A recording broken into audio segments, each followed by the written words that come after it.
Hello dear aspirants, આપ સર્વેનું અમારી YouTube channel game changing સાયકોલોજીમાં હાર્દિક સ્વાગત છે. આજના વિડીયોમાં આપણે પ્રોબેશન ઓફિસર, ચીફ ઓફિસર તેમજ અન્ય કેટલીક સરકારી પરીક્ષાઓ માટે સમાજ કાર્ય એટલે કે સોશિયલ વર્ક સબ્જેક્ટ અગત્યનો છે. અને સાથે સાથે જે વિદ્યાર્થીઓ બેચલર ઇન સોશિયલ વર્ક અને માસ્ટર ઇન સોશિયલ વર્ક સાથે સંકળાયેલા છે તો એમના માટે પણ આ વિડીયોઝ અગત્યના છે. અને સાથે કરીને આપ સૌ જાણો છો એ પ્રમાણે કે હાલમાં પ્રોબેશન ઓફિસરનો નવો સિલેબસ જે છે ડિક્લેર થઈ ચૂક્યો છે અને એ અંતર્ગત 33 માર્ક્સ જેટલું વેઇટેજ જે છે એ આ સમાજ કાર્ય એટલે કે સોશિયલ વર્ક સબ્જેક્ટને આપવામાં આવ્યું છે.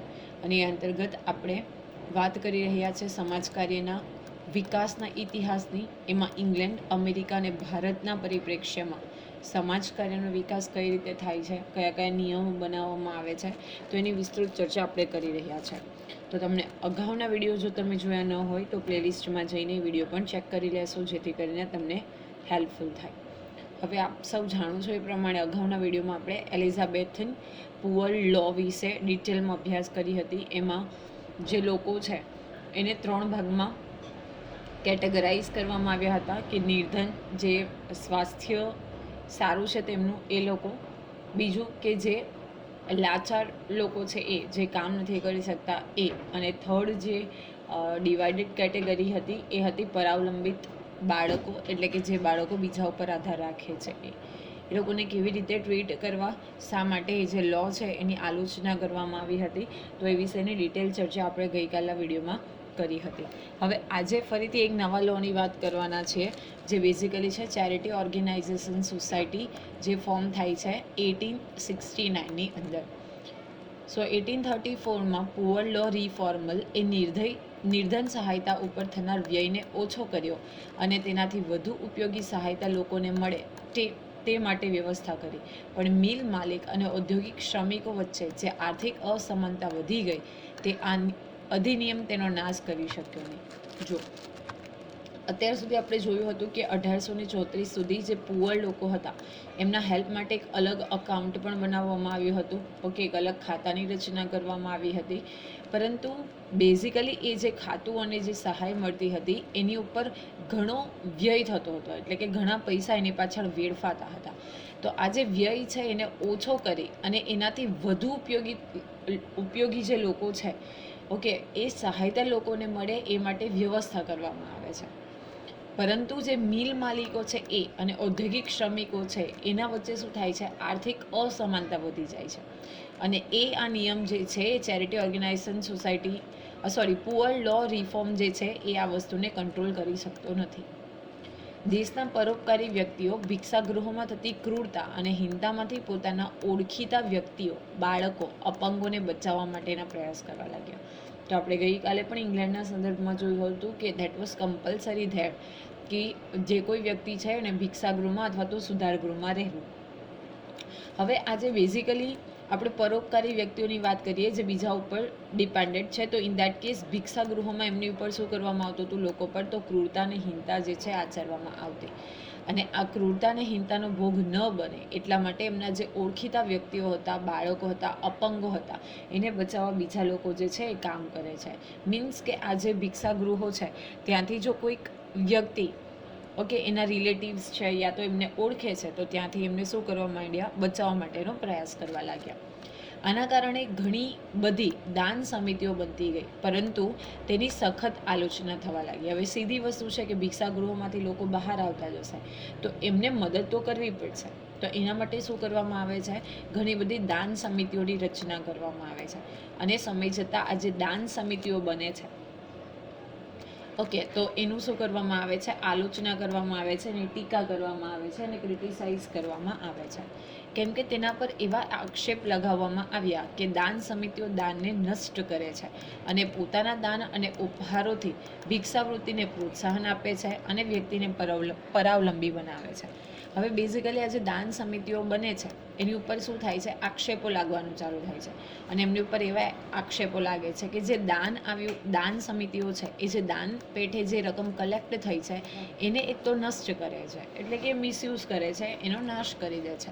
અને પોતાના દાન અને ઉપહારોથી, હવે આ જે સમિતિઓ છે એ શું કરશે, પોતે દાન આપશે વ્યક્તિગત રીતે અથવા તો ગ્રુપમાં, અને સાથે ઉપહારો એટલે કે ગિફ્ટ આપવું. પણ અહીંયા વ્યવહારો એટલે કે જે જરૂરિયાતવાળી વસ્તુઓ છે એ વસ્તુઓ, તો એ આપી અને ભિક્ષાવૃત્તિને શું કરે છે, પ્રોત્સાહન આપે છે, એટલે કે મોટિવેટ કરે છે અને વ્યક્તિને પરાવલંબી બનાવે છે.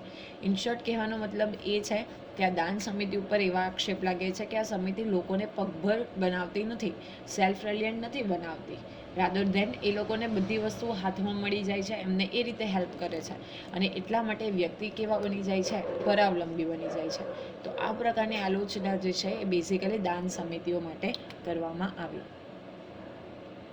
થોમસ ચામ્સના વિચારમાં વ્યક્તિના પુનર્વસન માટે તેમનામાં આત્મનિર્ભરતા લાવવી જરૂરી છે. તો આ યાદ રાખવાનું છે, ઇમ્પોર્ટન્ટ સ્ટેટમેન્ટ છે કે થોમસ ચામ્સ નામના વ્યક્તિ એવું કહે છે કે જો તમે વ્યક્તિ ભિક્ષાગૃહમાંથી આવી હોય, સુધારગૃહમાંથી આવી હોય અને ફરીથી એનું પુનર્વસન કરવું છે, એટલે કે ફરીથી એને રહેતી કરવાની છે, રિહેબિલિટેશન કરવું છે, તો એનામાં આત્મનિર્ભરતા એટલે કે વ્યક્તિ સેલ્ફ રિલિયન્ટ બને એ જરૂરી છે. આ સહાયતા સમિતિઓના મત અનુસાર નિર્ધનની નિર્ધનતાનું કારણ તેના વ્યક્તિગત દોષો જ છે. તો આ પણ જરૂરી છે. એ શું માને છે? ઓકે, અને સાથે સાથે જે સમિતિઓ છે એ એવું માને છે કે આ જે નિર્ધન લોકો છે, એટલે કે જેમની પાસે પૈસા નથી, જેને આપણે હેલ્પ કરી રહ્યા છે, એની નિર્ધનતા શા માટે એમની પાસે પૈસા નથી? તો એનું કારણ એના પોતાના વ્યક્તિગત દોષો છે. એ વ્યક્તિમાં કોઈક ને કોઈક દોષ રહેલા છે અને એને જ કારણે એ વ્યક્તિ શું છે, નિર્ધન છે. સરકારી નિર્ધન સહાયતા અધિકારીઓ પણ આ જ વિચાર કરતા હતા અને જે સરકારી લોકો અપોઇન્ટ કરવામાં આવતા હતા અધિકારીઓ, જ્યાં નિર્ધનોને સહાયતા કરતા, એ પણ એવું જ માનતા હતા કે આ લોકોની નિર્ધનતાનું કારણ જે છે એમના જ વ્યક્તિગત દોષો છે. આ પરિસ્થિતિમાં સુધાર લાવવાની દ્રષ્ટિથી 1869માં લંડનમાં society organising charitable relief and repressing મેન્ડેસિટીની સ્થાપના થઈ. તો આ ખૂબ અગત્યનું છે. કયા દ્રષ્ટિકોણથી આ સોસાયટી ઉદ્ભવે છે? તો નિર્ધનની નિર્ધનતાનું કારણ એ વ્યક્તિગત દોષો છે. આ એક પ્રકારની થિંકિંગ હતી, વ્યૂ હતો.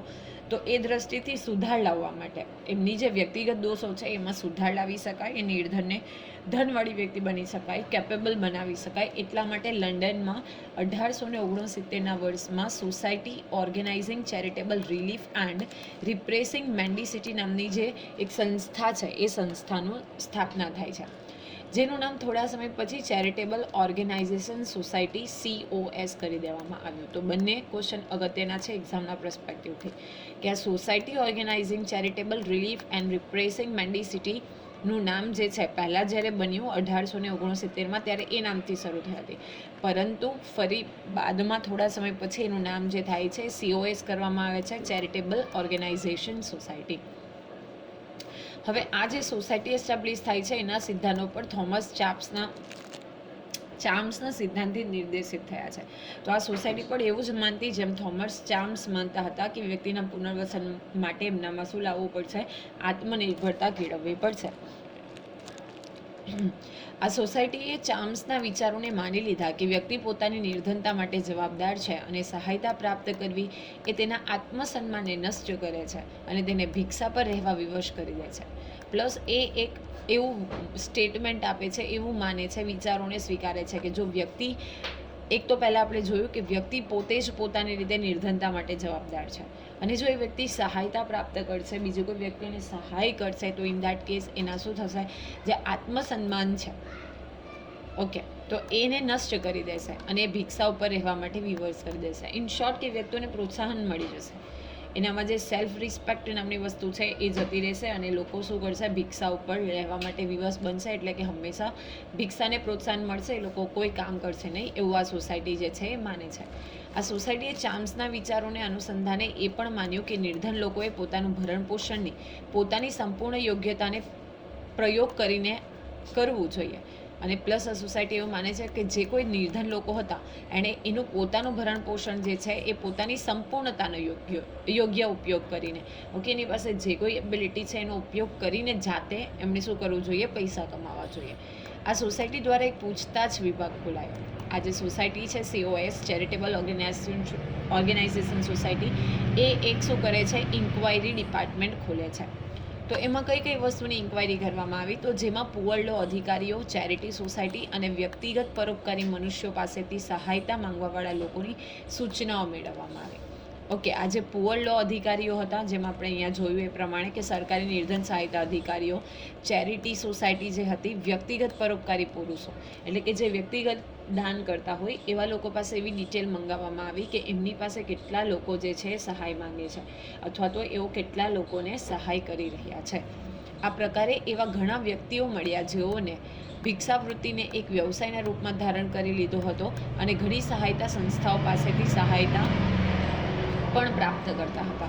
તો ઇન્ક્વાયરીના અંતે એક એવું કન્ક્લુઝન આવે છે કે બેઝિકલી ઘણા બધા વ્યક્તિઓ એવા સામે આવે છે કે જે શું કરે છે કે બેગિંગને, એટલે કે ભિક્ષાવૃત્તિને પોતાનો એક વ્યવસાય બનાવી દે છે, પોતાનું પ્રોફેશન બનાવી દે છે. બીજું કોઈ પણ કાર્ય એ લોકો કરતા નથી અને ઘણી બધી સહાયતા જે છે એ એકથી વધારે સંસ્થાઓ પાસેથી પણ એ લોકો સહાયતા પ્રાપ્ત કરે છે. આવું એક સ્ટેટમેન્ટ જે છે, આઉટકમ છે એ COS દ્વારા શું થાય છે, જ્યારે ઇન્ક્વાયરી ડિપાર્ટમેન્ટ ખોલવામાં આવે છે ત્યારે બહાર આવે છે.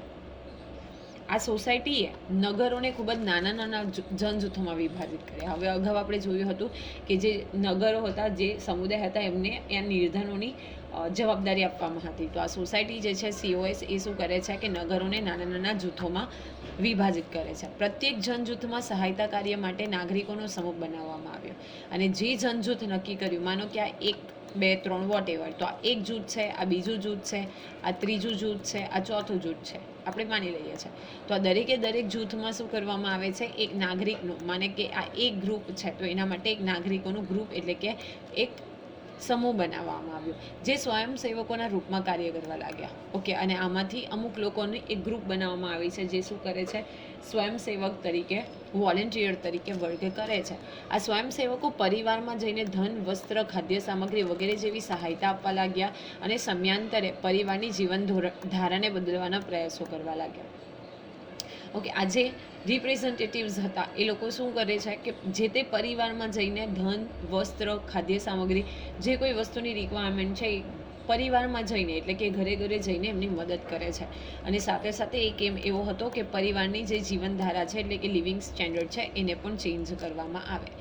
મોટા જનજૂથોમાં આ કાર્ય માટે હકફ દ્વારા વેતનિંગ કર્મચારી જે છે નિયુક્ત કરવામાં આવે છે. અને જ્યાં મોટા જનજૂથ હતા તો જે હફક એટલે કે જે ડિસાઇડેડ અધિકારી છે, ઓકે, એના દ્વારા શું કરવામાં આવે છે, અથવા તો ડિપાર્ટમેન્ટ છે એના દ્વારા વેતનિક એટલે કે પગાર ઉપર, સેલરી ઉપર, વેતન ઉપર કર્મચારીને નિયુક્ત કરવામાં આવ્યા, જે આ જૂથોમાં જશે, જે પરિવારો છે એને ધન, વસ્ત્ર, ખાદ્ય સામગ્રી વગેરે જેવી સહાયતા આપશે. આ સોસાયટી સરકારી નિર્ધન સહાયતાના વિરુદ્ધમાં હતી અને પોતાના સદસ્યોને નિર્ધનો ઉપર થતો સરકારી વ્યય ઓછો કરવા માટેની સૂચના આપતી અને બિનસરકારી પ્રયાસોને પ્રોત્સાહન આપતી.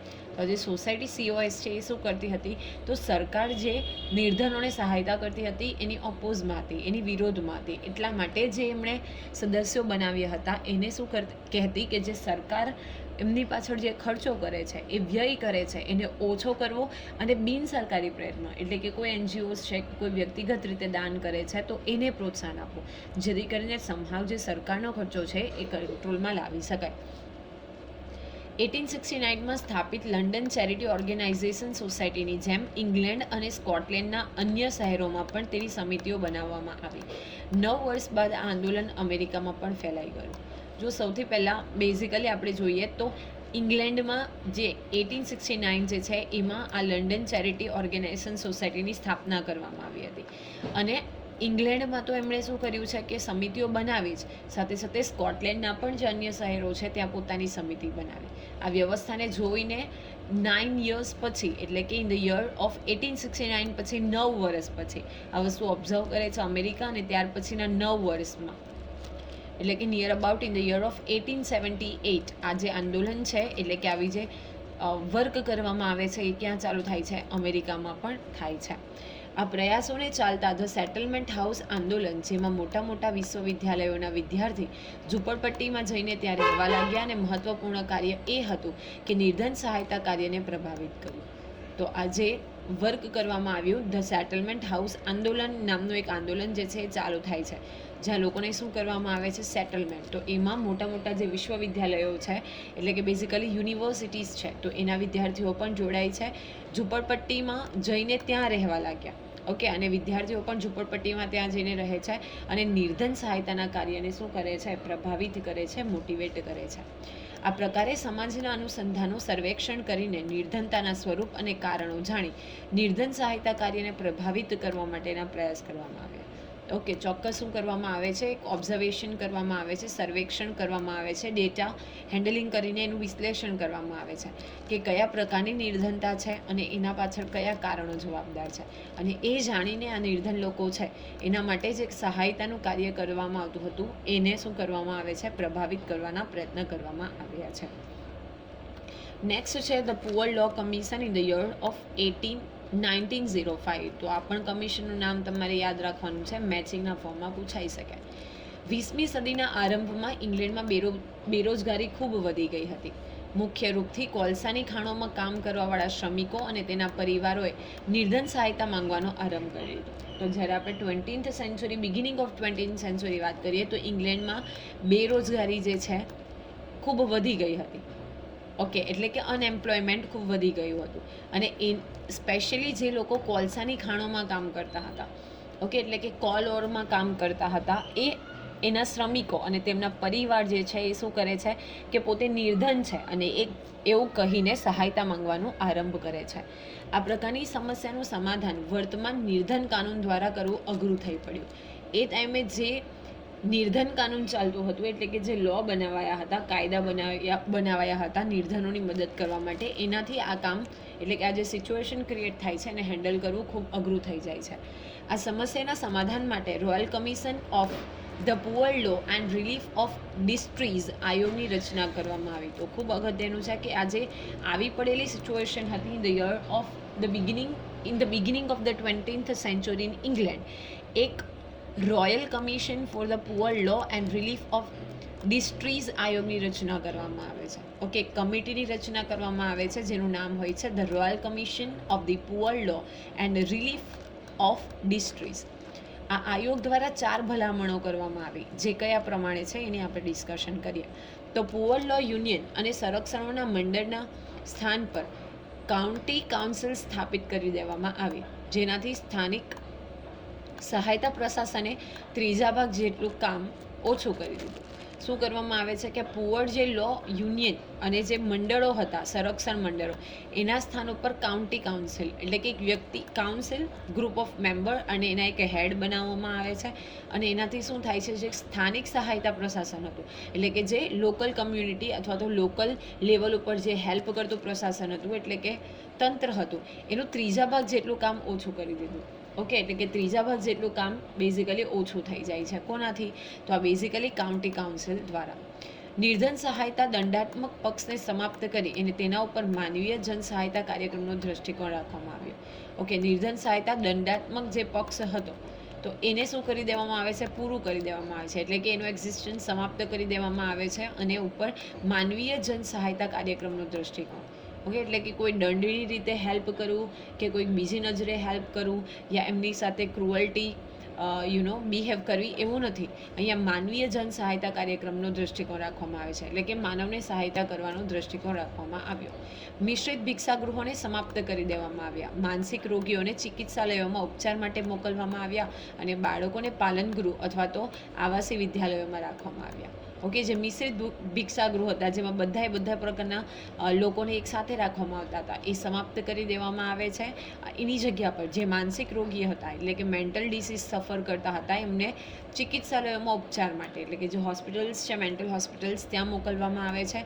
અને બાળકોને જે પાલનગૃહ, એટલે કે કેર હાઉસ છે, ત્યાં અથવા તો આવાસી વિદ્યાલયોમાં બેઝિકલી રાખવામાં આવે છે. વૃદ્ધો માટે રાષ્ટ્રીય પેન્શન, નિર્ધનો માટે ચિકિત્સાલયોમાં નિઃશુલ્ક ઉપચાર, સાર્વજનિક સેવાઓ, બેરોજગારી અને અશક્તતાની સુવિધાઓની સાથે સામાજિક વીમા કાર્યક્રમને આરંભ કરવામાં આવ્યો. આયોગના સદસ્યોમાં આપસી મતભેદ રહ્યા, પરંતુ આયોગના કાર્યોના ફળ સ્વરૂપે નવો કાયદો બનાવવા માટેના રસ્તા ખુલ્યા. સાથે સાથે બીજું એક સ્ટેપ એવું લેવામાં આવે છે કે જે વૃદ્ધો છે એના માટે સરકાર પેન્શનની સ્કીમ ચાલુ કરે છે. નિર્ધનો છે, જેની પાસે પૈસા નથી, એમના માટે ચિકિત્સાલયોમાં, એટલે કે હોસ્પિટલ્સમાં નિઃશુલ્ક સારવાર, એટલે કે ફ્રી ઓફ કોસ્ટ જે છે એ ટ્રીટમેન્ટ કરવામાં આવશે. સાર્વજનિક સેવાઓ, ગવર્મેન્ટ કેટલીક સેવાઓ ચાલુ કરે છે. બેરોજગારી અને અશક્તતાની સુવિધાઓની સાથે સામાજિક વીમાનો કાર્યક્રમ જે છે એ આરંભ કરવામાં આવે છે. એટલા માટે શું થાય છે કે આ જે આયોગ હતું તો એના જે સભ્યો હતા એમાં અરસપરસ મતભેદ રહે છે કે અમુક કહે છે કે હા કાર્ય કરવું જોઈએ, અમુક ના કહે છે. પરંતુ સમય જતાં શું થાય છે કે આયોગે જે કાર્ય કર્યું, ઓકે, રાષ્ટ્રીય પેન્શન, નિઃશુલ્ક ઉપચાર, સાર્વજનિક સેવાઓ, બેરોજગારીઓ, તો એને કારણે એક નવો કાયદો બનાવવા માટે શું થાય છે, એમને મોટિવેશન મળે છે, એના માટે પણ રસ્તા ખુલે છે. તો બેઝિકલી આજેના વિડીયોમાં આપણે ચેરિટી ઓર્ગેનાઇઝેશન સોસાયટી, એના વર્ક, સાથે સાથે થોમસ ચાર્લ્સના જે વિચારો હતા એનાથી જે ક્રિએટ થયેલી ચેરિટેબલ ઓર્ગેનાઇઝેશન સોસાયટી છે એ વિશે જોયું, અને સાથે સાથે ધ પુઅર લો કમિશન 1905 અને એના દ્વારા જે ભલામણો કરવામાં આવી એની ડિટેલમાં ચર્ચા કરી. તો આશા રાખું છું કે આજના વિડીયોમાં તમને સમજ પડી હશે, અને વિડીયો પસંદ પડે તો વિડીયોને લાઇક કરી અને શેર કરવાનું ભૂલશો નહીં. અને આવા જ વધુ વિડીયોની અપડેટ્સ માટે even you can subscribe our YouTube channel Game Changing Psychology. Thank you for watching the video. Have a nice day.